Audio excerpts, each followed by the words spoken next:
आपली गर्लफ्रेंड आपल्याला सोडून गेली म्हणून दुःखी होऊन त्यानं आपल्या आईला फोन लावला. आई, हा आपला शेवटचा कॉल आहे असं म्हणत त्यानं धावत्या रेल्वे पुढे उडी घेतली. त्याचा निष्प्राण देह रेल्वे रुळाच्या मध्यभागी पडला होता. रेल्वे पुढे जात होती. बाजूला पडलेल्या फोनमधून त्याच्या आईचा आक्रोश बाहेर येत होता. घटना जळगावातली आहे. इथे 19 वर्षांच्या गणेश सोनवणेनं एक दुजे के लिए चित्रपटातील वासू सपनाची आठवण करून दिली आहे. जळगाव मधल्या नांद्रा इथं राहणाऱ्या गणेशचं त्याच्याच गावातल्या एका मुलीसोबत प्रेम संबंध होते.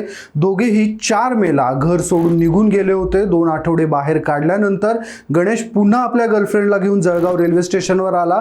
त्यानंतर गणेशनं आपल्या घरच्यांना आणि मुलीच्या घरच्यांना आपण जळगावात आल्याची कल्पना दिली. त्यानंतर मुलीचा भाऊ रेल्वे स्टेशनवर आला आणि तिचा हात धरून तिला घरी घेऊन गेला.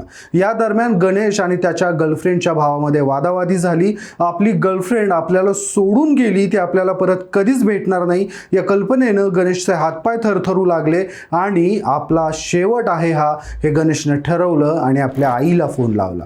आई, हा माझा तुला शेवटचा कॉल आहे असं म्हणत रडत त्यानं धावत्या रेल्वे पुढे उडी घेतली. त्यावेळी त्याच्या आईचा फोनमधून आक्रोश चालू होता.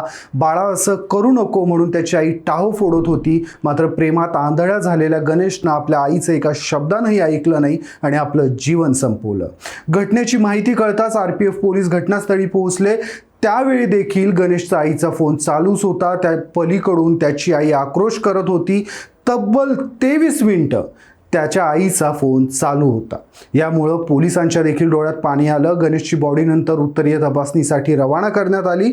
गणेशच्या घरच्यांना याची कल्पना देण्यात आली. मात्र गणेशच्या नातेवाईकांनी या घटनेनंतर संबंधित तरुणाच्या भावावर आणि नातेवाईकांवर गंभीर आरोप केलेत.